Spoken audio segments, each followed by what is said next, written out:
Good morning, student. This lecture is for 12th class student.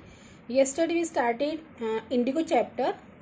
Let us continue this chapter from page number 47. Gandhi decided to go to first to Muzaffarpur, which was en route to Champaran, to obtain more complicated informations about conditions than Shukla was capable of imparting. तो condition के बारे में, वहाँ की स्थिति के बारे में जानने के लिए जो गांधी जी थे, क्योंकि उनको पता था कि शुक्ला से ज़्यादा जानकारी प्राप्त करना चाहते थे वो, इसलिए उन्होंने ये डिसीजन लिया कि वे मुजफ्फरपुर जाएंगे, जो चंपारण के रास्ते में पड़ता था. ही accordingly sent telegram to Professor J.P. Kriplani of the Arts College of Muzaffarpur, whom he had seen at Tagore's Shantiniketan school. तो उन्होंने प्रोफेसर जे.बी. कृपलानी को टेलीग्राम भेजा, जो कि आर्ट्स कॉलेज मुजफ्फरपुर में के प्रोफेसर थे, जिनसे वो टैगोर शांतिनिकेतन स्कूल में मिले थे. The train arrived at midnight. जो ट्रेन थी वो आधी रात को वहाँ पहुंची. 15 अप्रैल 1917 Kripalani was waiting at the station with a large body of students. तो जो कृपलानी थे वो एक काफ़ी स्टूडेंट्स के साथ स्टेशन पर उनकी वेट कर रहे थे. Gandhi stayed there for 2 days in the home of professor Malkani, a teacher in a government school. जो गांधी जी थे वो प्रोफेसर मलकानी के घर पे 2 दिन रुके, जो कि गवर्नमेंट स्कूल में एक टीचर थे. So it was an extra ordinary thing in those days, Gandhi commented, for a government professor to harbor a man like me. In small localities, the Indians were afraid to show sympathy for advocates of home rule. So, it was an extraordinary thing in those days, Gandhi commented. Gandhi जो थे ये comment कर रहे थे कि एक सरकारी professor के लिए मेरे जैसे आदमी को अपने घर में शेल्टर देना उन दिनों एक बहुत ही एक्स्ट्राऑर्डिनरी बात मानी जाती थी, क्योंकि छोटी जगहों में, जो स्मॉल लोकेलिटीज थी, छोटे जगहों पे भारतीय लोग जो थे, होम रूल के जो समर्थक थे, जो उनके फॉलोवर थे, उनके लिए सैंपल दिखाने में काफ़ी डरते थे. The news of Gandhi ji advent and the nature of his mission spread quickly through Muzaffarpur and to Champaran. तो जो खबर थी गांधी जी के आने की और the nature of his mission, Gandhi के आने की और उनके आने का जो भी मिशन था, उसका न्यूज़ सुन करके ये जो खबर थी जल्दी ही मुजफ्फरपुर और चंपारण में फैल गई. Sharecroppers from Champaran began arriving on foot and by conveyance to see their champion.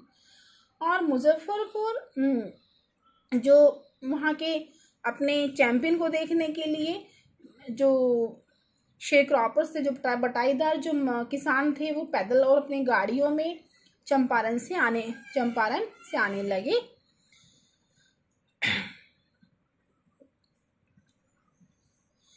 Muzaffarpur lawyers called on Gandhi to brief him the frequently represented peasants group in court.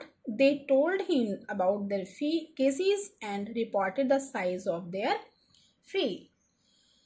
अब मुजफ्फरपुर के जो वकील थे, जो एडवोकेट से गांधी को जानकारी देने के लिए उनसे मिलने आए, और उन्होंने किसानों के ग्रुप में के जो मुकदमे थे, उनको कचहरी में जो लड़ा करते थे, उन्होंने अपने मुकदमों को और उनकी फीस के बारे में गांधी जी को बताया. Gandhi chided the lawyers for collecting big fee from the sharecroppers. तो गांधी जी ने जो एक मोटी फीस लेते थे उन किसानों से, उसके लिए गांधी ने वकीलों को स्कॉल्ड किया. He said, I have come to the conclusion that we should stop going to law. To lock out.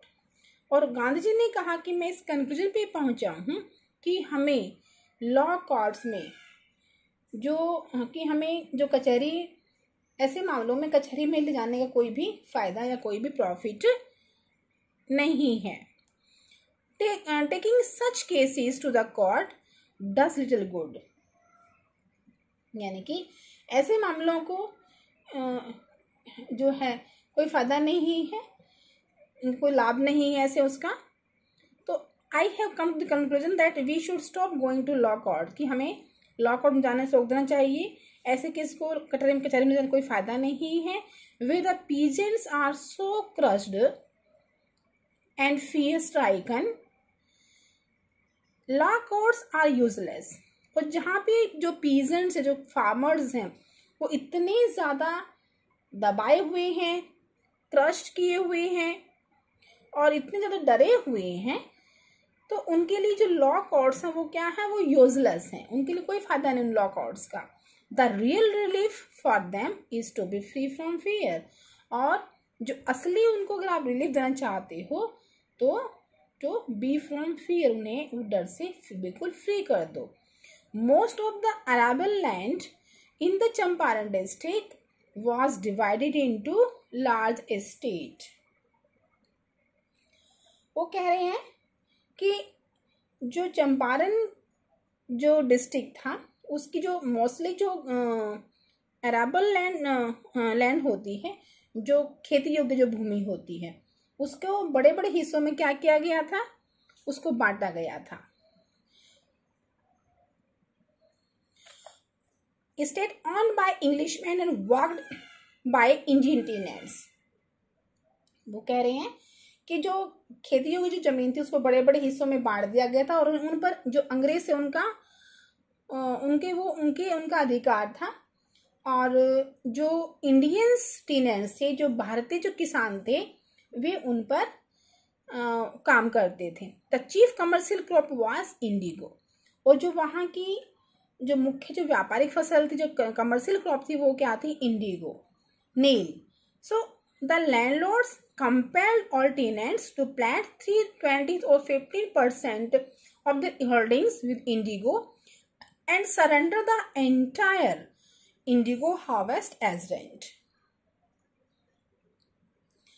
तो जो जमींदार थे वो सभी किसानों को कंपेल करते थे, मजबूर करते थे, फोर्स करते थे कि वो अपनी जमीन का जो 1/3 है या जो 15% पार्ट है वो नील की उस क्रॉप के ऊपर, उस पर नील की इंडिगो जो है क्रॉप हार्वेस्ट करे, फसल करे, and surrender the entire indigo harvest as rent. वो सारा जो नील की जो फसल लगान के रूप में उसको दे दें। This was done by long term contract. और ऐसा एक लंबे समय के कॉन्ट्रैक्ट के साथ फिक्स किया गया। Presently the landlords learn that Germany had developed synthetic Indigo. और अभी हाल ही में जमींदारों को ये पता चला कि जर्मनी में जो है आर्टिफिशियल जो इंडिगो है वो पैदा किया जाने लगा है, डेवलप हो गया है। Then they thereupon obtained agreement from the sharecroppers to pay them compensation for being released from the 15% agreement। तो उन्होंने जो बटाई वाले मजदूर थे से ऐसे इकरारनामे ले लिए थे जिनसे उन्हें 15% के उस एग्रीमेंट से जो है उसको फ्री हो जाए, जो देने से मुक्ति देने के लिए जमींदारों को हर्जाना ना देना पड़े, उन्हें कंपनसेशन मिल जाए। तो student, till here we will revise. Tomorrow we will start from next paragraph. Read this chapter. Thank you.